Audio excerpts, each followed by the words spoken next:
Duk abin da kaga Allah maɗaukakin sarki ya yi to yana da manufa akan wannan al'amari. Wuya ba ta kisa matuƙar kwana bai ƙare ba. Idan kuma na mutu wajen haihuwa to aljanna zan shiga, don haka ka daina damuwa. Ya ce da ni to na daina damuwa, insha Allahu zan kuma ci gaba da yi miki addu'a. Cikin murmushi na ce to na gode rabin rayuwata. Girgiza kansa ya yi.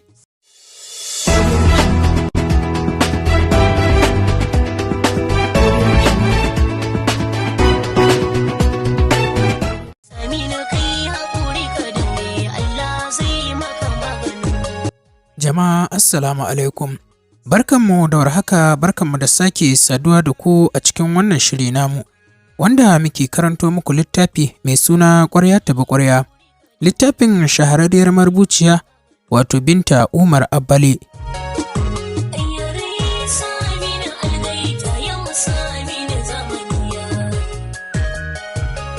Ni ne mai karanto muku Saminu Suleiman wanda ake kira da Saminu Algaita. Idan ba ku manta ba na tsaya ne inda nake ba ku labarin. Ya ce da ni to shikenan tunda kin ɗauki hakan da wata manufa Allah ya baki haƙuri. Na ce ai dole ne na zargi wani abu tunda na ga kamar kana ɓoye min. Hannu ya ɗaga min tare da faɗin maganar ta isa haka tunda kin san dai baki isa na ji tsoron ki ba ko? Kallonsa ne ya ci gaba da cewa ni bana munafurci kamar yanda kike zato. Magana ce dai Allah ne bai nufe ni na faɗa miki da wuri ba. To yanzu kuma tun da kin sami labari, shikenan maganar sai ta wuce.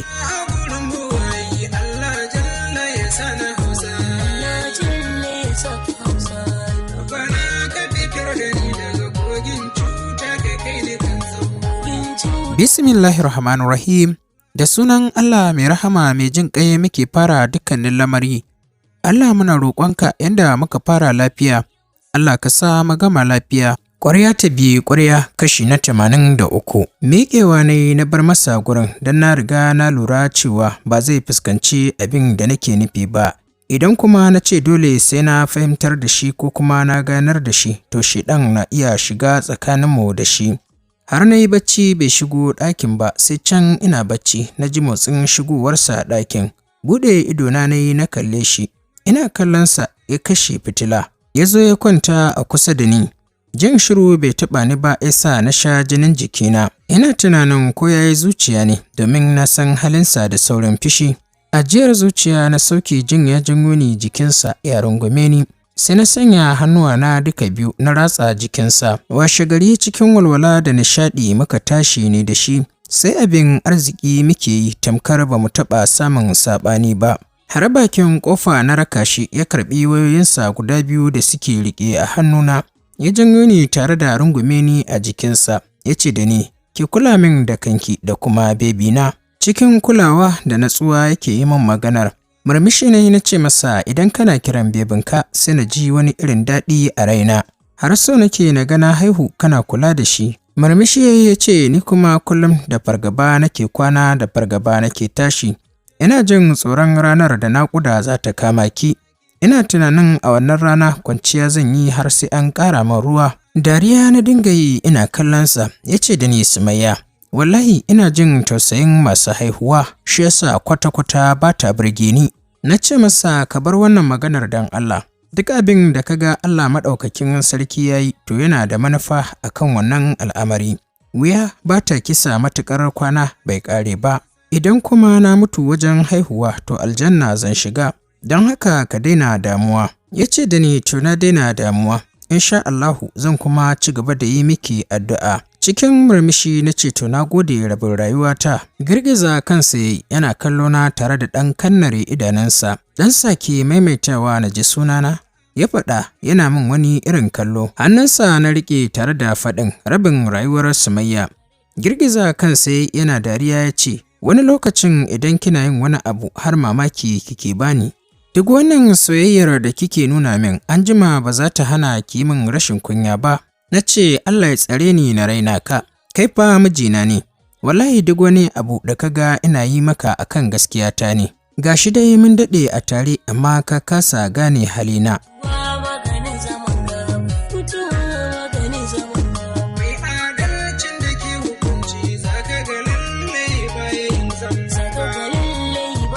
A Agogon hannunsa ya duba tare da faɗin, ni zan gaya wa kowa halinki Sumayya. Kina da kirki, amma ba ki yarda da zalunci ba. Kina da amana, uwa uba addini, ba kya wasa da ibada, ke ɗin 'yar baiwa ce. Ina kuma alfahari da saminki a matsayin matar aurena. Sosai na ji daɗi da yanda yake yabona, rungume shi ne na ce na gode rabin raina. Na ji daɗi da ka fahimci ni wace ce. Ina roƙon Allah Maɗaukakin Sarki ya dawwamar mana da zaman lafiya a tsakaninmu. Allah ya baka ikon yin adalci a tsakanin matanka. Ya amsa da amin my love. Yau da kin sa na makara, dubi time ki gani. Da sauri na duba agogon hannunsa na ga ƙarfe 8:30. Na ce gaskiya na yi laifi. Yanzu na san jama'a suna can suna jiranka, idan ka je ka ce su yafe mani. Yana ƙoƙarin fita ya ce gurin Lawisa za ki nemi afuwa domin kin cinye mata lokacinta. Yanzu dai kan ba zan sami damar shiga gurinta ba. Ko za ta ganni sai dai kuma idan na dawo daga aiki. Hannu na ɗaga masa tare da faɗin, Ubangiji Allah ya kiyaye ka da dukkanin abin ƙi a duk inda kake. Ya amsa da amin ya Allah. A jera zuciya na sauke na zauna akan kujera, ina jin wani irin farin ciki a cikin zuciyata. Ina ma a ce ba za mu sake samun matsala da juna ba. Anti Lauratu, ba na son wani mummunan abu ya biyo baya akan abin da kuke ƙoƙarin aikatawa. Don Allah kada ku yi mata lahani, ku ƙyale ta ita da cikinta, insha Allahu ni ma zan samu. Lawisa ce take wannan maganar. Hajiya Karima ta ce wato Lawisa harkin Saduda kenan. Yarinya ta yi sanadiyar arati ɗan uwanki, amma a yanzu ki ringa nuna tausayi a kanta. Me amfanin wannan yarinyar idan ba mu bi dare da rana mun kashe ta ba? A tsorace ta dubi mahaifiyar tata. Za ta yi magana, Lauratu ta ce kidalla rufe mana baki, wawuya kawai. Wato ke har kin aminta da daɗin bakin da ya miki ko? Har kina magana akan mu tausayawa kishiyarki ko? To bari ki ji in gaya miki. Wannan yarinyar Sumayya ba za ta haife cikin jikinta lafiya ba sai mun yi ajalinta. Anti Lauratu, don Allah ku bar al'amarin nan kada ku janyo wa kanku wata masifar. Kun ga garin irin haka Modibo ya rasa rayuwarsa har lahira. Ni wallahi yanzu duniyar nan ma tsoro take bani. Ku yi haƙuri da ɗaukar fansar nan kada ku janyo mana tashin hankali. Hajiya Karima ta ce kin ga Lawisa, tashi ki koma gurinki tunda ba za ki ba mu haɗin kai ba. Ki je kawai kafin ku dawo daga inda kuka nufa, komai ya zama tarihi. Lawisa jiki a sanye ta miƙe ta bar musu gurin. Ko da ta koma sashenta kasa aikata komai ta dinga tunanin yadda za ta bullowa al'amarin.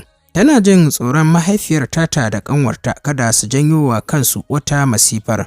Gashi Wali baya gari, bare ta shaida masa abin da yake faruwa. Idan ta kira wayarsa ba ta shiga. Abin duniya duk ya taru ya yi mata yawa, sam ba ta so su yi tafiyar nan, wani mummunan abu ya zo ya faru bayan tafiyarsu. Ranar Talata ranar ce ta kama ranar tafiyarsu, ya shigo gurin cikin shiri sai dai sam babu walwala akan fuskar tashi.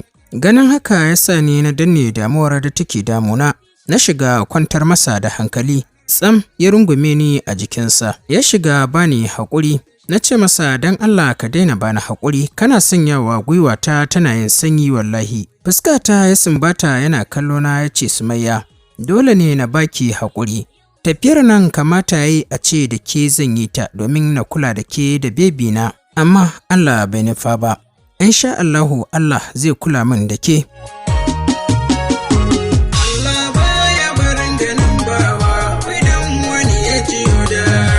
Na ce da shi ka gama magana tun da ka ce Allah. Insha Allahu Allah zai kare ni cikin kariyarsa. Hannuna ya riƙe maka fitafalo. Ya ce sati 3 kamar yau ne insha Allahu. Ki kwantar da hankalinki. Na ce Allah ya kai ku lafiya kuma ya dawo da ku lafiya cikin nasara. Ya amsa da amin ya Allah. Hannuna ya saki da sauri ya kama hanyar fita, sai na ji zuciyata ta karye, hawaye suka shiga zubo min. Da sauri ne gaggawar shigewa ɗaki domin bana buƙatar ya juyo ya ga halin da nake ciki. Kwanciya na yi akan gado ina share hawaye, na dinga jin wata irin kewa da damuwa a cikin raina. Tunda suka tafi na kasa sakewa a gurina, haka kawai sai na dinga jin fargaba da tsoro yana damuna. Na dinga ganin kamar wani mummunan abu zai faru da ni. Haka kawai sai na tsiri zuwa gurin mama na wuni a can sai yamma na dawo gurina. Yawan zuwan da nake yi gurinta ya sa ta fahimci ina da ciki. Ta yi matuƙar jin daɗi sosai kuma ta nuna farin cikinta. A fili mama ta nuna farin cikinta da samun ƙaruwar da na yi. Amma ni kuwa kunya ce ta dinga damuna na kasa sakewa. Duk da haka mama kasa haƙura ta yi har sai da ta tambaye ni watannin cikin. Na ce mata watan 5. Mama ta ce amma saboda ba ku da kirki da ke da babana aka rasa wanda zai faɗa min. Ga ciki ya yi ƙwari ban san da shi ba. Haka kuma mai martaba ma bai sani ba. Meye abin ɓoyewa a ciki? Shiru na mata ba wai don ba ni da abin faɗa ba, saboda kawai na san idan na shaida mata abubuwan da suka dinga faruwa kafin samuwar cikin. Hakika na tabbatar da cewa sai ranta ya ɓaci. Shi yasa ne shiru domin faɗa matan ba shi da amfani. Wayarta ta ɗauka ta shiga laliban lambar yaron nata. Ina daga gurin da nake ina jin muryarsa suna gaisawa. Ta ce, babana, ashe ka iya munafurci dama? Da sauri Yarima Ali ya ce, mama, me ya kawo wannan maganar kuma? Ta ce, Sumayya na da ciki, kwanaki da na tambaye ka ka ce babu, saboda kana so ka yi wasa da hankali na ko? Murmushi kawai ya ce, afuwa mama, wallahi ni da kaina yarinyar ɓoye min tai sai daga baya na gan shi. Mama ta ce masa, to da ka tabbatar da shi me yasa daga bayan baka zo ka shaida min ba? Ya ce, mama a gafarce ni, wallahi ina jin kunyar na zo na shaida miki cewa Sumayya na da ciki, shi yasa kawai na yi shiru. Na yi shiru da bakina ne, domin na san idan ya fito dole ne za ki gani, kuma kowa ma zai gan shi.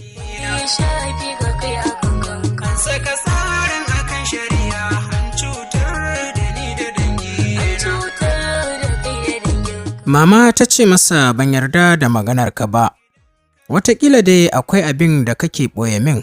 Gabansa ne ya faɗi ya ce, haba mama, me zan ɓoye miki kina matsayin uwata, don Allah ki yarda da maganata. Ajiyar zuciya ta sauke ta ce to shikenan. Na amince da maganarka, amma Sumayya za ta dawo gurina ta zauna har sai kun dawo tukunna. Yarima Ali ya ce to babu komai mama, ai kamar yau ne za mu dawo tunda gashi har mun yi sati guda. Ta ce to masha Allah. Ina roƙon Allah Ubangiji ya dawo da ku lafiya. Ya amsa da amin ya Allah. Kashe wayar ta yi da murmushi ɗauke a kan fuskarta ta juya tana kallona. Ta ce da ni kin ji yadda muka yi da mijinki ko? Na ce mata na ji mama, ni ma kaina zan fi so na dawo daga nan ɗin. Ta ce to shikenan, bayan sallar isha'i sai ku tafi da jakadiya, ki ɗauko dukkanin wani abu da kike bukata. Ta ce to shikenan, godiya nake, ranki shi daɗe. Tana wani irin kuka ta ce wallahi na daina yarda kana kusanta ta da kwaroron roba. Sai ka ce wata karuwa ka dinga gudun haihuwa da ni?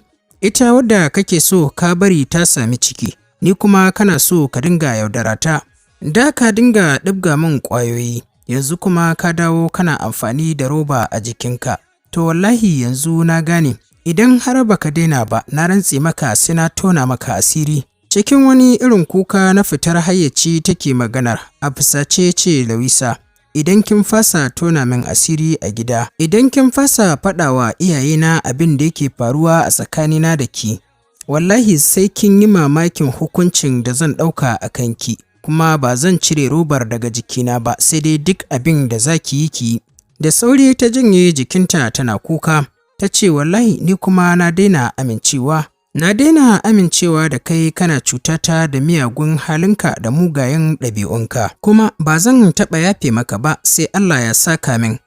Mari ya kwaɗa mata yana huci ya ce, ai ba ki fi ƙarfina ba, yanzu zan biya buƙatata ko kina so ko ba kya so. Kafin Lawisa ta yi wani yunƙuri, ya riga ya shiga aiwatar da abin da ransa yake so, ba kuma tare da ya cire robar da take buƙata ba. Sai da ya gaji don kansa sannan ya tafi ya je wanka ya fito ya shirya jikinsa, ya fice ya bar ta cikin wani irin tashin hankali da tsantsar damuwa.